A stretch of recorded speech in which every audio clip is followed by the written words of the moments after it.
আজকে প্রবাবিলিটি এই চ্যাপ্টারের অতি সংক্ষিপ্ত 10 থেকে শুরু হবে। ঠিক আছে, 10-এর কী বলেছে দেখো, নিম্নলিখিত প্রতিটি সমসম্ভব পরীক্ষার নমুনাদেশ লেখো। 1 নম্বর কী বলেছে দেখো, যে একটি ঝোঁকশূন্য মুদ্রা উৎক্ষেপণের পরীক্ষা। তাহলে লিখবে একটি ঝোঁকশূন্য মুদ্রাকে উৎক্ষেপণ করলে মুদ্রাটিতে হেড পড়তে পারে, আবার টেলও পড়তে পারে, মানে দু রকম ফল হতে পারে। ঠিক আছে, তাহলে অতএব একটি ঝোঁকশূন্য মুদ্রা উৎক্ষেপণের সমসম্ভব পরীক্ষার নমুনাদের যদি এস হয়, তাহলে এস ইকুয়াল টু হয়ে যাবে, পুরো ভাষাটা আমি লিখছি না, তোমরা লিখে নেবে যেভাবে বললাম সেভাবে। ঠিক আছে, অথবা উদাহরণ আছে, দেখবে কিভাবে ভাষা লিখতে হয়।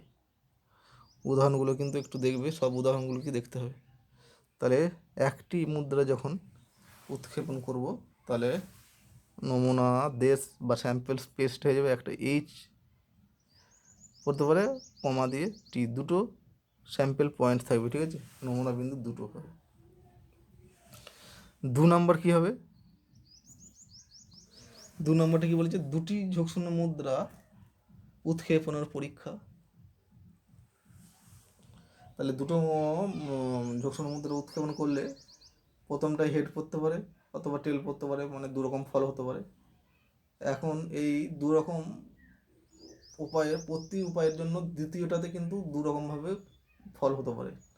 ঠিক আছে, তাহলে টোটাল 2 × 2 মানে 2 স্কোয়ার, মানে 4 রকম ফল পেতে পারে। তাহলে স্যাম্পল স্পেসটা হয়ে যাবে, এর মধ্যে 4টে নমুনা বিন্দু থাকবে।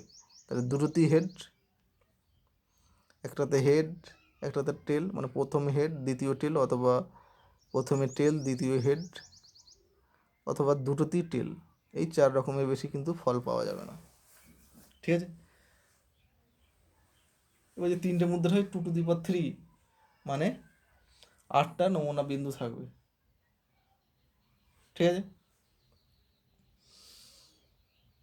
8টা লিখে অলরেডি আমি লিখে দিয়েছি কিছু কিছু জায়গায়। একটা হচ্ছে এইচ, 3টি এইচ, HTT, সরি এইচ একটা, আর দুটো এইচ, তারপরে THH, তারপরে HTT, তারপরে THT, তারপরে TTH, তারপরে TTT। কীভাবে পাবে দেখো একটু বলে দিই, 3টের জন্য। এটা কত নম্বর, 3 নাম্বার। এই ছকটা তোমাদের আঁকানোর দরকার নেই। ঠিক আছে, আমি সুবিধার্থে একটু ছকটা করে দিচ্ছি। ঠিক আছে, তাহলে দুটো ফল হতে পারে। একটা মুদ্রাকে যখন টস করা হবে, তাহলে এই এই মুদ্রাটাকে টস করা হলো, হেড পড়তে পারে অথবা টেল পড়তে পারে। একবার যখন টস করা হলো, এবার দ্বিতীয় টসে প্রথমটা হেড পড়েছে। ঠিক আছে, তাহলে এর হেড পড়লেও দ্বিতীয়টা হেড পড়তে পারে বা টেলও পড়তে পারে। আর যখন প্রথমে টেল পড়বে, তখন তার জন্য দ্বিতীয় টসে হেড পড়তে পারে আবার টেলও পড়তে পারে। এরপর তৃতীয়বার টস করব, এর হেড পড়লে এর হেড পড়তে পারে আবার টেলও পড়তে পারে। একই রকম এইটার জন্য হেড, এটা টেল পড়তে পারে। তৃতীয় টসে এটা হেড, এটা টেল, একটা হেড আর একটা টেল। ঠিক আছে, তাহলে দেখো টোটাল কতগুলো স্যাম্পেল পয়েন্ট পাচ্ছি। তাহলে এইচ পাচ্ছি, দুটো হলে একটা এইচ। দেখো দুটোর জন্য এটা কী করবো, তৃতীয়বার টস করবো না, মানে এই লাইনটা বাদ। তাহলে HT পেয়ে গেলাম, TT এই দুটো পেয়ে গেলাম। তাহলে এক্ষেত্রে স্যাম্পল স্পেসটা কত হয়ে যাবে, এইচ। এই ছকটা মনে রাখবে, 4টের জন্য হলে প্রত্যেকের ক্ষেত্রে আর দুটো করে লাগিয়ে দেবে। ঠিক আছে, ঠিক আছে, এবার মুদ্রার সঙ্গে যদি বের হয় তাহলে অনেক জটিল হয়ে যাবে। তাহলে এইচ এইচ এইচ 3টি হেড এই লাইন দিয়ে যাচ্ছি, এইচ এইচ এইচ, তারপরে এইচ এইচ টি এই লাইন বরাবর গেলাম, তারপর এই লাইনটা শেষ হয়ে গেলো। আবার এখান থেকে শুরু করব এইচ টি এইচ, এই লাইনটা শেষ হলো, তারপরে আবার এখান থেকে শুরু করে এইচ টি টি, ঠিক আছে। এরপর এই দ্বিতীয় পথে আসছি, টি এইচ এইচ এই লাইনটা গেলাম, তারপরে আবার এখান থেকে এখানে যেতে পারি, তা টি এইচ টি, ঠিক আছে। তারপরে এই লাইন বরাবর যাবো একবার, টি টি এইচ, তারপরে টি টি এইচে গেলাম, এবার টি টি এই লাইন বরাবর যাবো, টি টি টি। তাহলে 1 2 3 4 5 6 7 8, 8টা নমুনা বিন্দু পাওয়া যাবে, ঠিক আছে। তার স্যাম্পল স্পেস এইভাবে হলো। এবার এটাকে একটু সাজিয়ে লিখে নিতে পারি, এরকম লিখতে পারি, অথবা এইচ প্রথমে 3টে হেড লিখলাম, তারপর 2টো হেড লিখলাম, এইচ এইচ টি, এখানে 2টো হেড আছে, তারপরে এখানেও 2টো হেড আছে, এইচ টি এইচ, আর কোথায় 2টো হেড আছে, এখানে টি এইচ এইচ, তারপরে কি লিখব, একটা হেড এখানে আছে, এইচ টি টি এটা লিখলাম, তারপরে এই মাঝে হেড টি এইচ টি, ঠিক আছে। তারপরে এখানে একটা হেড আছে টি টি এইচ, তারপরে 3টি টেল টি টি টি, এভাবে সাজিয়ে লিখতে পারি। তার মানে প্রথমে কী লিখলাম, 3টি হেড, তারপরে 2টো করে হেড, এখানে একটা হেড, এখানে 2টো হেড, এখানে 2টো হেড, এখানে 2টো হেড, তারপরে একটা হেড, এখানে একটা হেড, এখানে একটা হেড, এখানেও একটা হেড, তারপরে 3টি টেল, ঠিক আছে।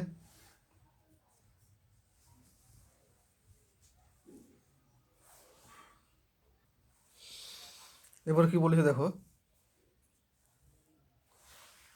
4টা একটি পাশা গড়িয়ে দেওয়া পরীক্ষা। তাহলে একটি পাশা যখন গড়িয়ে দেওয়া হবে, তাহলে স্যাম্পল স্পেসে কিন্তু 6টা নমুনা বিন্দু থাকবে। 4 নাম্বার 1 পড়তে পারে, মানে 1, 2, 3, 4, 5, 6, পাশা মনে হচ্ছে লুডোর ছক্কা, ঠিক আছে। একটি পাশা পরপর 2বার যদি গড়িয়ে দেওয়া হয়, তাহলে 5 নাম্বারটা দেখো, একটি পাশা পরপর 2বার গড়িয়ে দিলে প্রথমটায় 6 রকম ফল, আর এর প্রতি উপায়ের জন্য দ্বিতীয় পাশাও 6 রকম ফল, মানে 6 স্কোয়ার, মানে 36টা নমুনা বিন্দু পাওয়া যাবে। তাহলে স্যাম্পল স্পেসটা এই ক্ষেত্রে এভাবেই হবে, এটা সেকেন্ড ব্র্যাকেট দেবে, প্রথমটা 1 কমা দিয়ে লিখবে, দ্বিতীয়টা 1, মানে এটা একটা স্যাম্পল পয়েন্ট। তারপর প্রথমটা 1, দ্বিতীয়টা 2, প্রথমটা 1, তারপর 3, ঠিক আছে। তারপর 1 4, 1 5, 1 6 পড়তে পারে। এবার প্রথমটা 2, প্রথম লাইনের সেই পয়েন্টগুলো লিখেছি, যেগুলো প্রথমটা 1 সেগুলো লিখেছি, ঠিক আছে।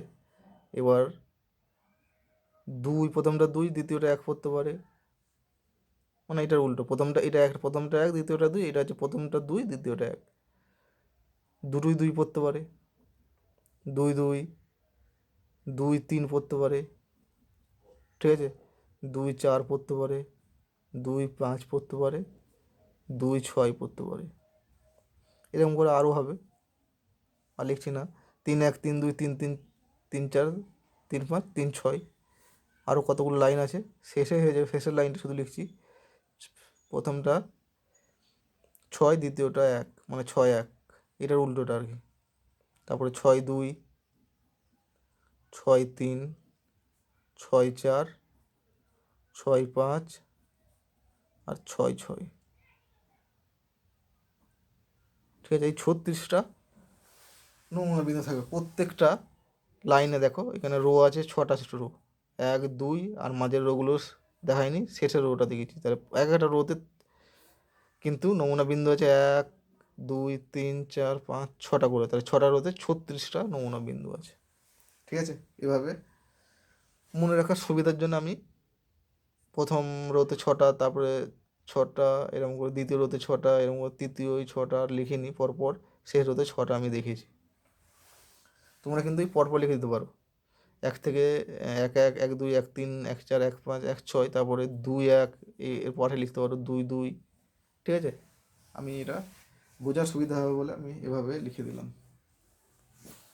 ঠিক আছে, তাহলে 3টে পাশাতে নিক্ষেপ করা হয়, তাহলে নমুনা বিন্দুগুলো কেমন হবে? নোট লিখে রাখো, স্যাম্পল স্পেসে নমুনা বিন্দু হয়ে যাবে 6³ 3টে পাশা হলে মানে 216টা। তাহলে 216টা এইভাবে লিখতে গেলে এখন তো বিশাল ব্যাপার, 1 পাতা 2 পাতা পর্যন্ত লেগে যেতে পারে, 3 4 পাতা। এই 3টে পাশার ক্ষেত্রে নমুনা বিন্দুগুলো দেখতে কেমন হবে দেখো, 3 ডাইমেনশনাল জিওমেট্রিতে যেমন হয় কোঅর্ডিনেট সেরকম হবে। ধরো 3টি 1 1 1 এরকম হতে পারে। তার মধ্যে আমি কয়েকটা নমুনা বিন্দু দেখিয়ে দিচ্ছি। ঠিক আছে, 1 1 2 হতে পারে, 1 1 3 বা 2 3 4 হতে পারে, এরকম করে হতে পারে। ঠিক আছে, ওগুলো অত দেখানো সম্ভব নয়, সেই জন্য আর দেখাচ্ছি না।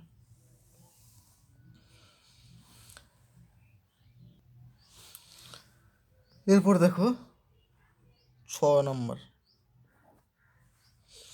6 নম্বর কী বলেছে, একটি পাত্রে 2টি লাল বল আছে। ঠিক আছে, তাহলে 2টো লাল বল, প্রথম লাল বলটা মনে করো আমার R1 আর দ্বিতীয়টা R2। ঠিক আছে, তাহলে 2টো লাল বল হলো, রেড মানে R1 সেই জন্য ধরেছি। আর এই পাত্রেতে সাদা বল আছে কটা? 3টে, প্রথমটা W1, দ্বিতীয়টা W2, তৃতীয়টা W3 দ্বারা প্রকাশ করলাম। এটা হচ্ছে সাদা। ঠিক আছে, তাহলে টোটাল কত বল আছে? টোটাল হচ্ছে 2 আর 3 মিলিয়ে 5টা বল আছে। ঠিক আছে, তারপর কী বলি দেখো, পাত্র থেকে 2টি বল তোলা পরীক্ষার নমুনা দেশ বের করতে হবে। 2টো করে পাত্র থেকে বল তোলা হবে, তাহলে নমুনা দেশ কত হবে? তার প্রথমে লিখবে 2টি লাল বলকে R1 ও R2 দ্বারা প্রকাশ করা হলো। ঠিক আছে, মানে প্রথমটা R1 আর দ্বিতীয়টা R2, দ্বিতীয় লাল বলটা। আর 3টে সাদা বলকে W1 W2 আর W3 দ্বারা প্রকাশ করা হলো। ঠিক আছে, তাহলে লাল ও সাদা বলের মোট সংখ্যা হয়ে যাবে 2 + 3 মানে 5টি। এভাবে ভাষাটা লিখবে ঠিক যেভাবে বলছি। তাহলে এখন এই 5টি বল থেকে যে কোনো 2টি বল তোলা যাবে 5C2 উপায়, তার মানে 5C2 ক্যালকুলেশন করলে হবে 10 রকম উপায়। তাহলে অতএব নমুনা দেশে নমুনা বিন্দুর সংখ্যা হবে 10টি, এবং নমুনা দেশটি হবে, নমুনা দেশটি যদি S দ্বারা প্রকাশ করি তাহলে S = হয়ে যাবে 10টা নমুনা বিন্দু। কী কী হবে? 2টো করে বল থাকবে। ঠিক আছে, প্রথমে R1 R2 হতে পারে, দুটোই রেড হতে পারে, প্রথম R1 R2।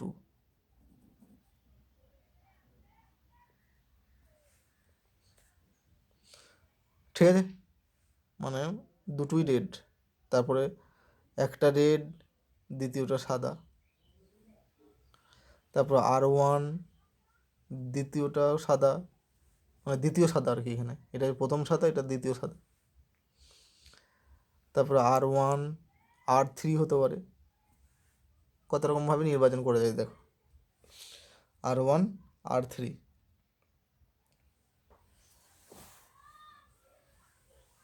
তারপরে R2 দ্বিতীয় লাল বলের সঙ্গে প্রথম সাদা বল R2 W1, তারপরে R2 W2, তারপরে R2 W3,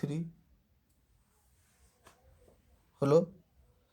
এরপর W1 W2 দুটোই সাদা, প্রথমটা W1 আর দ্বিতীয়টা W2 দ্বারা, প্রথম সাদা বল আর দ্বিতীয় সাদা বল W1 W3 হতে পারে, ঠিক আছে।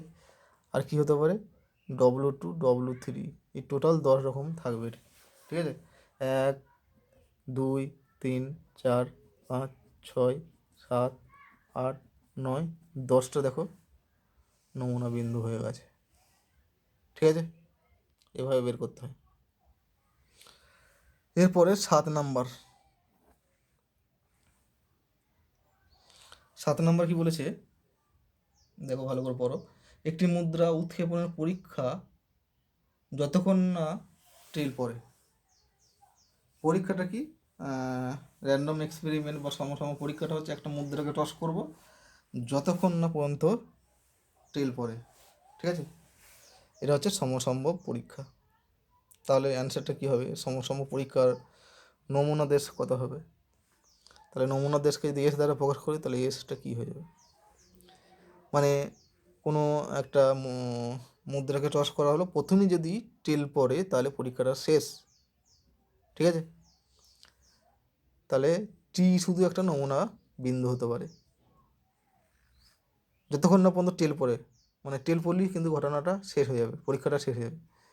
যদি টেল না পড়ে তাহলে চলতেই থাকবে, প্রথমে টেল পড়তে পারে পরীক্ষাটা শেষ। তারপরে প্রথমে হেড পড়লে কিন্তু আবার একবার টস করতে হবে যতক্ষণ না পর্যন্ত টেল পড়বে, যেহেতু বলেছে। তাহলে প্রথমে হেড পড়লে, ধরো প্রথমে হেড পড়লো, দ্বিতীয়টা টেল পড়লে, তাহলে পরীক্ষাটা শেষ হয়ে গেল, মানে একটা এইচ টি এটা একটা নমুনা বিন্দু। এরকমভাবে দুটো এইচ পড়লো, তারপর টি পড়লো, তখন পরীক্ষাটা শেষ, এটাও একটা নমুনা বিন্দু। তারপর 3টে এইচ পড়লো, তারপর টি পড়লো, এটা নমুনা বিন্দু হলো। এরকমভাবে পরীক্ষাটা কিন্তু চলতেই থাকবে, ঠিক আছে। ইনফাইনাইট নাম্বার অফ এলিমেন্ট থাকবে এই স্যাম্পল স্পেসে, H H H H H করে যতক্ষণ না পর্যন্ত টি পড়বে ততক্ষণ কিন্তু পরীক্ষাটা চলতে থাকবে। তাহলে এর নমুনা দেশ এরকমভাবে লিখতে পারি। আর ভাষাটা কীভাবে লিখতে হবে কিন্তু তোমরা একটু এক্সাম্পলগুলো দেখবে, তাহলেই বুঝতে পারবে কীভাবে লিখতে হবে, ঠিক আছে। এরপর দেখো 12 নয় 11, ঠিক আছে। 11 কী বলছে দেখো, 3জন বালক ও 2জন বালিকার একটি দল থেকে উদ্দেশ্যহীনভাবে 3জন শিশু নির্বাচন করার পরীক্ষার সমসম্ভব পরীক্ষার নমুনাদের লেখো। 3জন বালককে আমি প্রথমটা B1, দ্বিতীয়টা B2, তৃতীয়টা B3 দ্বারা প্রকাশ করলাম, এটা হচ্ছে বালক। আর 2জন কি আছে বালিকা, প্রথমটা G1, দ্বিতীয়টা G2, তাহলে টোটাল কত হলো 5জন, 3 + 2 মানে হচ্ছে 5জন। এবার 5জন থেকে 3জনকে নির্বাচন করব, 2জন বললে 5C2, তাহলে 3জন বললে 5C3 উপায় নির্বাচন করা যাবে। 5C3 মানেই হচ্ছে কিন্তু 10, তাহলে 10টাও এখানে নমুনা বিন্দু থাকবে, ঠিক আছে। তাহলে স্যাম্পল স্পেসটা কত হবে,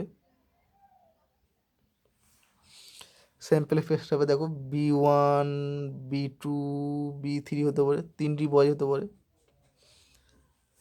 আবার 2টো বয়েজ একটা গার্লস হতে পারে, তাহলে B1, B2, G1 হতে পারে, B1, B2, G2 হতে পারে, ঠিক আছে। তারপরে B2, B3, G1 হতে পারে, B2, B3, G2 হতে পারে, ঠিক আছে। তারপরে B1, B3, G1 হতে পারে, B1, B3, G2 হতে পারে, B1, G1, G2 হতে পারে, B2, G1, G2 হতে পারে, আর B3, G1, G2 হতে পারে। তাহলে প্রথম যেটা আছে এটা হচ্ছে তিনটেই বয়েজ, তারপর দেখো এই দুটো বয়েজ, এখানে দুটো বয়েজ, এখানেও দুটো বয়েজ। তাহলে প্রথমটা তিনটে বয়েজ, এই তিনটে বিন্দুতে, তিনটে নমুনা বিন্দুতে একটা দুটো করে বয়েজ, একটা গার্লস। তারপরে যে তিনটে আছে এটাতে একটা গার্লস, দুটো বয়েজ। তারপরে এখানে আছে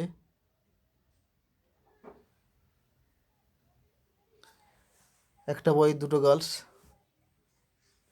ঠিক আছে। এই তিনটেতে একটা বয়েজ, দুটো গার্ল। তাহলে টোটাল কথা হলো 1 2 3 4 5 6 7 8 9 10টা নমুনা বিন্দু, ঠিক আছে।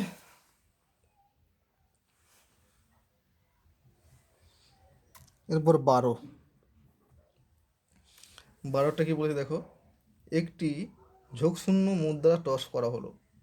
যদি মুদ্রা টস করার সমসম্ভব পরীক্ষার ফল টেল হয় তবে একটি সাধারণ পাশা গড়িয়ে দেওয়া হয়, কিন্তু মুদ্রা টস করার ফল হেড হলে যে থলিতে দুটি সাদা বল এবং তিনটি কালো বল আছে সেই থলি থেকে একটি বল যথেচ্ছভাবে তোলা হয়। এই সমসম্ভব পরীক্ষার সঙ্গে সংশ্লিষ্ট নমুনাদেশ নির্ণয় করো, ঠিক আছে। তাহলে দেখো এক্ষেত্রে এতটা ভাষা লিখছি না, আমি শুধু স্যাম্পল স্পেসটা লিখে দিচ্ছি। বলছে টেল হলে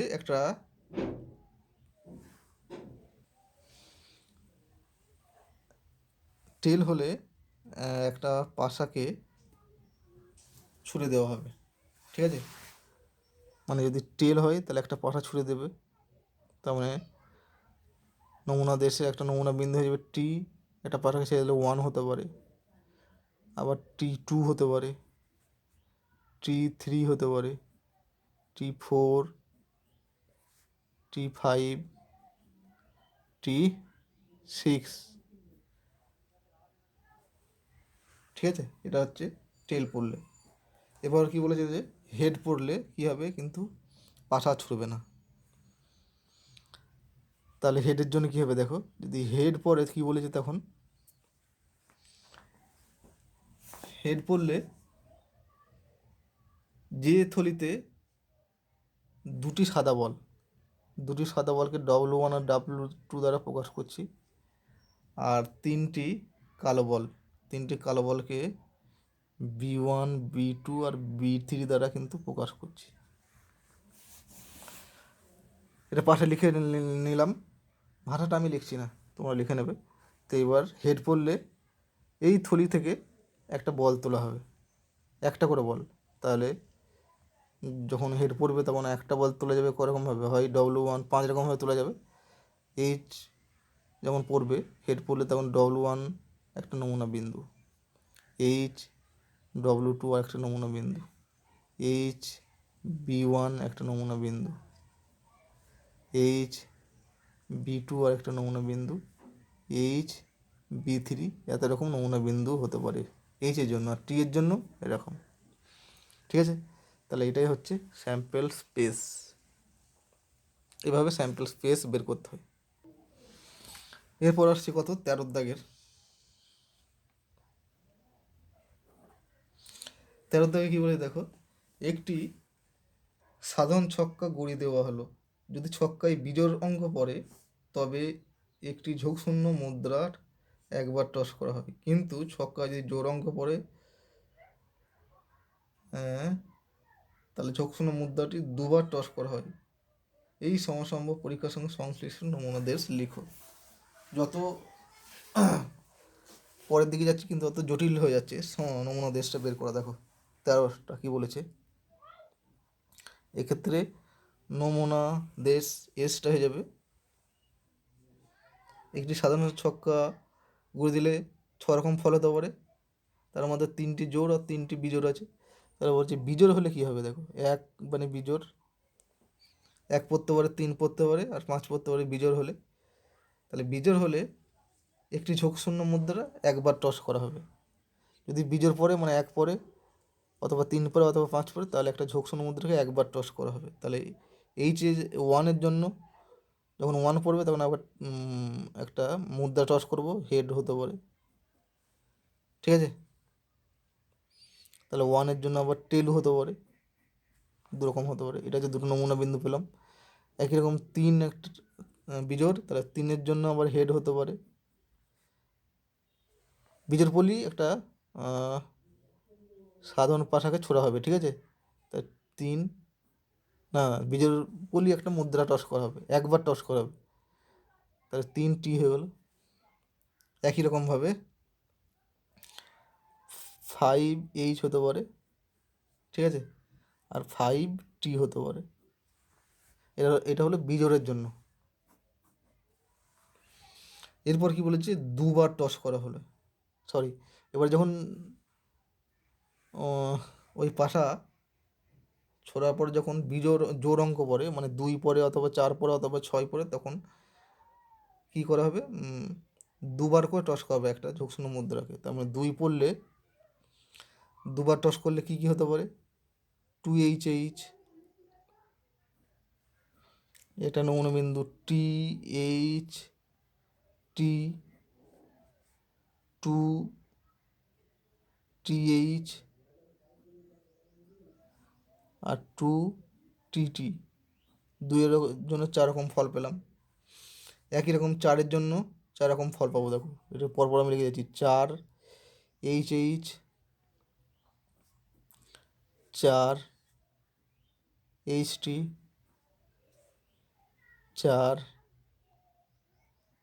4TH আর 4TT, ঠিক আছে। একই রকম 6-এর জন্য 6HH,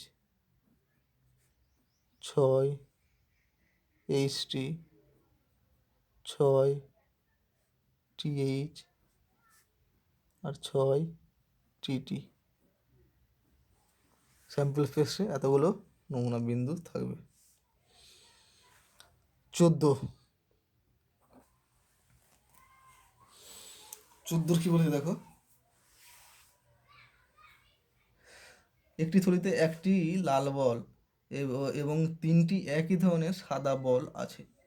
থলি থেকে একটির পর একটি করে দুবার বল তোলা হয়। দ্বিতীয় বল তোলার আগে প্রথম বল পুনঃস্থাপন না করে, তারপরে দ্বিতীয় শর্ত কি দেওয়া আছে, দ্বিতীয় বল তোলার আগে প্রথম বল পুনঃস্থাপন করে। তাহলে 1 ও 2-এর ক্ষেত্রে সমসম্ভব পরীক্ষার নমুনা দেশ নির্ণয় করো, ঠিক আছে। 14 দেখো কি বলেছে, এবার লিখি। একটা লাল বলকে R দ্বারা প্রকাশ করছি, ঠিক আছে। আর 3টি একই ধরনের সাদা বল, 3টে সাদা বল আছে, 3টে একই ধরনের, সেই জন্য WWW লিখে দিলাম। 3টে যদি বলতো আলাদা আলাদা, তাহলে একটা W1, W2, W3 লিখতে হতো। এরপর কি বলেছে, থলি থেকে একটির পর একটি করে বল দুবার তোলা হলো। প্রথমে একটি বল তুলব, তারপর আবার একটি বল তোলা হবে, ঠিক আছে। প্রথমে একটা বল তুলব, এখানে ধরো কয়েকটা বল আছে, একটা রেড আর 3টে হোয়াইট। এবার কি পুনঃস্থাপন কি আর পুনঃস্থাপন না করে কি, ঠিক আছে। এটা হচ্ছে পুনঃস্থাপন না করে, 14-1-এরটা পুনঃস্থাপন না করে 1 নম্বর কেস বলা আছে। পুনঃস্থাপন না করে এটা কি, দুটো করে বল তোলা হলো। প্রথমে একটা বল তুলব, ঠিক আছে। সেটা কিন্তু এই থলির, প্রথমে কী করবো, এই থলির মধ্যে থেকে একটা বল তুলব। এতগুলো বল আছে, 4টে বল আছে, একটা বল তুলব। প্রথম বলটা তুললাম, সেটা কিন্তু থলির মধ্যে রাখবো না, না রেখে আবার একটা বল তুলে নিলাম, তাহলে দুটো বল তোলা হলো, এটাকে বলা হয় পুনঃস্থাপন না করে। আর দ্বিতীয় হচ্ছে বলা হচ্ছে পুনঃস্থাপন করে।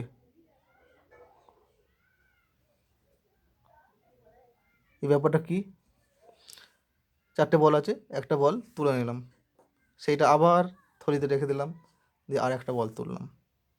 ঠিক আছে, তাহলে এই প্রক্রিয়াটাকে বলা হয় পুনঃস্থাপন করে। মানে যে বলটা প্রথমে তুলবো সেটা রেখে দেবো, তারপর আবার আর একটা বল তুলবো, তাহলে এই ব্যাপারটাকে বলা হয় পুনঃস্থাপন করে, মানে রেখে দিয়ে। তাহলে দুটো ক্ষেত্রেই নমুনা দেশটা কত হবে, স্যাম্পল স্পেসটা কত হয়ে যাবে। তাহলে প্রথম ক্ষেত্রে মানে পুনঃস্থাপন না করার ক্ষেত্রে স্যাম্পল স্পেসটা কত হবে দেখো, এস। তাহলে প্রথমে তোলা বলটি রেড হতে পারে, না করে বলছি, তাহলে প্রথম দুটো করে বল তুলছি, প্রথমে একটা তুললাম রেড, তাহলে দ্বিতীয়বারে তোলা বলটা কিন্তু আর রেড হবে না, কারণ রেডটা অলরেডি উঠে গেছে। তাহলে এই হোয়াইট থেকে যে কোনো একটা তুলতে পারি, তাহলে RW একটা নমুনা বিন্দু হলো।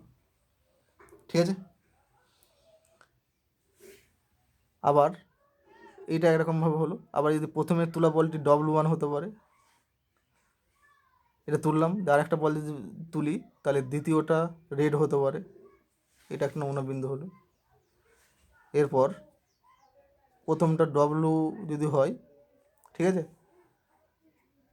দ্বিতীয়টা W হতে পারে, কারণ কারণ এখানে কি তিনটে রেড বল আছে, তাহলে প্রথমটা যদি W হয় তুলে নিলাম, তাহলে দ্বিতীয় ক্ষেত্রে তোলা বলটি আবার সাদা উঠতেই পারে, কারণ এখানে তিনটি সাদা বল আছে, তাহলে WW।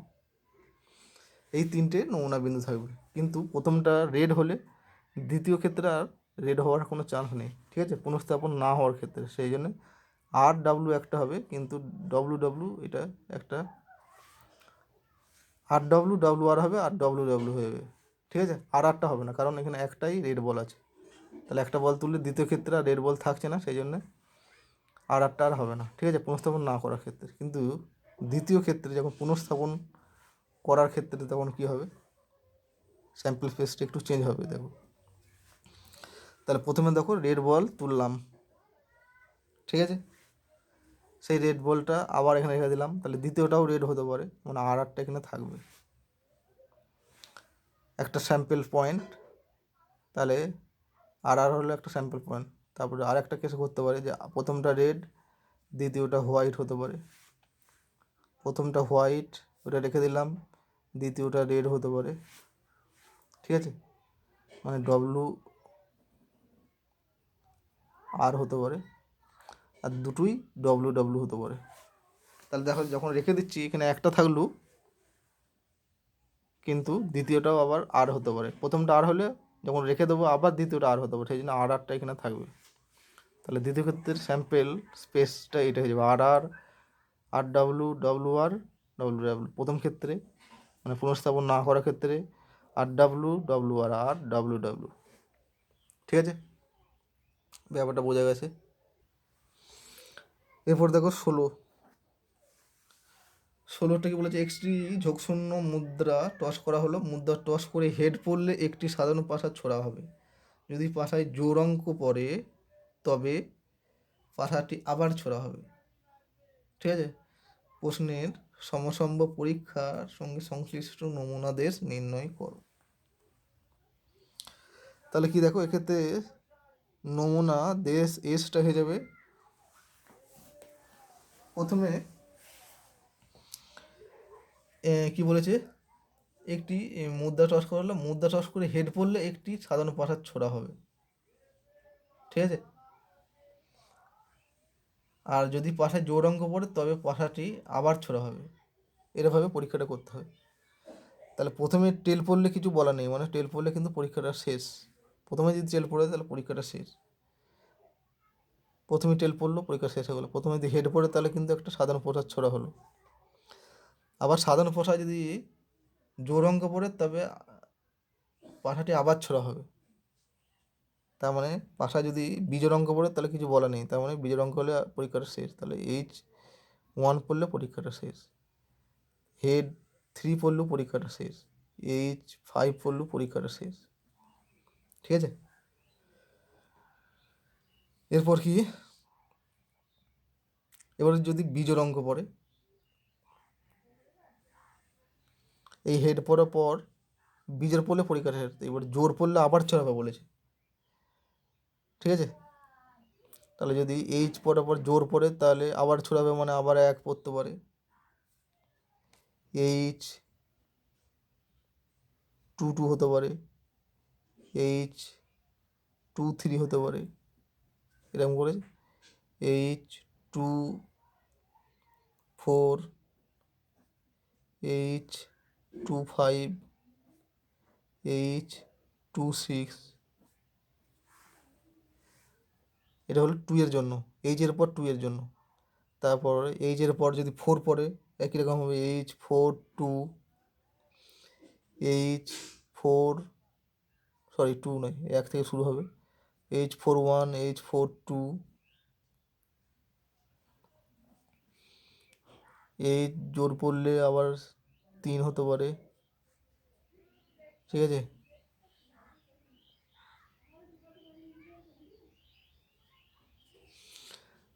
H4 4 হতে পারে, H5 5 হতে পারে, H4 5 হতে পারে, আর H4 6 হতে পারে। তারপর এরপর 6 পড়লে 1 হতে পারে, H6 2, H6 3, H6 4, H6 5, H6 6। তার মানে কী হলো, প্রথমে টেল পড়লে পরীক্ষা শেষ, তারপরে হেড পড়লে ছক, তাহলে একটা পাঠা ছুড়বো। আবার বলেছে পাঠায় ছোড়া অঙ্কটি জোর পড়লে আবার ছড়া হবে, তার মানে বিজোড় পড়লে আর কিছু করা হবে না, মানে বিজোড় পড়লে পরীক্ষাটা শেষ হয়ে গেলো। এইটা 3 রকমভাবে বিজোড় পড়তে পারে। এবার জোর পড়লে আবার ছড়া হবে, ঠিক আছে, মানে দুবার ছড়া হবে আর কি। প্রথমে এইচ, তারপরে 2 জোর হতে পারে, তার জন্য 1 2 3 4 5 6। একই রকম এইচের পর 4 পড়লে 6টা পাবো, আবার এইচের পর 6 পড়লেও 6টা পাবো। এতগুলো নমুনা বিন্দু পেয়ে যাব, ঠিক আছে, নমুনা দেশে। এরপর 17 দেখো কি আছে।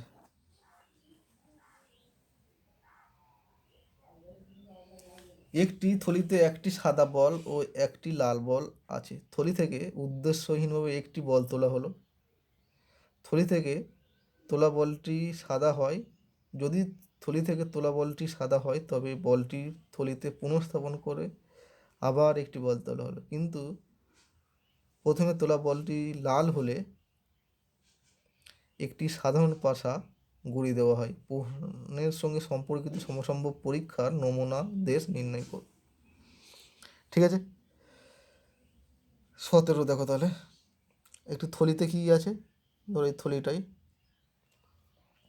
হোয়াইট, সাদা বলকে ডব্লু দ্বারা প্রকাশ করছি, আর একটি লাল বল মানে আর দ্বারা প্রকাশ করছি, ঠিক আছে। এটা বোঝানোর জন্য ছবিটা আঁকছি। থলি থেকে একটি বল, কি বলেছে, থলি থেকে উদ্দেশ্যহীনভাবে একটি বল তোলা হলো, আচ্ছা ঠিক আছে। থলি থেকে তোলা বলটি সাদা হয়, তাহলে কি করা হবে, তার বলটি পুনঃস্থাপন করে আবার একটি বল তোলা হবে, ঠিক আছে। তাহলে নমুনা দেশটা কত হবে, স্যাম্পল স্পেসটা কত হবে, যে বলটা একটা করে বল তুললাম সেটা যদি সাদা হয় মানে ডব্লু হয়, তাহলে সে এই বলটাকে প্রথমে তুলে নিলাম, সাদা হয়ে গেল, তাহলে কিন্তু আবার রেখে দিতে হবে, এটা পুনঃস্থাপন করে মানে আবার এই থলির মধ্যে রেখে দিলাম, তারপর আবার একটা বল তুলব, তার একটা বল তুললে সেটাও সাদা হতে পারে, মানে ডব্লু ডব্লু হতে পারে, একটা নমুনা বিন্দু। আবার যদি সাদা হয় এটা রেখে দিলাম, রেড হতে পারে, ঠিক আছে, ডব্লু আর হলো। এই দুরকমভাবে প্রথমটা সাদার জন্য হলো। এবার বলেছে কি, কিন্তু প্রথমে তোলা বলটি লাল হলে মানে আর যদি ঘটে, প্রথমে রেড বল যদি তোলা হয় তাহলে কি হবে, কিন্তু তাহলে একটি সাধারণ পাশা গুঁড়িয়ে দেওয়া হবে, ঠিক আছে। আর যদি ঘটনাটা ঘটে যায় প্রথমে যদি এই রেড বলটা তুলি তাহলে একটা সাধারণ পাশা গড়িয়ে দেবো। তাহলে একটা সাধারণ পাশা যদি ছড়িয়ে দেওয়া হয় তাহলে 1 পড়তে পারে, মানে R1, R2, R3, R4, R5, R6, এগুলো একটা তখন নমুনা বিন্দু হয়ে যাবে। ঠিক আছে, তাহলে এক্ষেত্রে নমুনা দাস এইটা। তাহলে ডব্লু হলো, WR হলো R1, এবার রেড হলে R1, R2, R3, R4, R5, R6, মানে রেড হলে একটা সাধারণ পাশা ছুড়ে দেওয়া হবে। তাহলে এক্ষেত্রে নমুনা দেশ স্যাম্পল স্পেসটা হচ্ছে এরকম।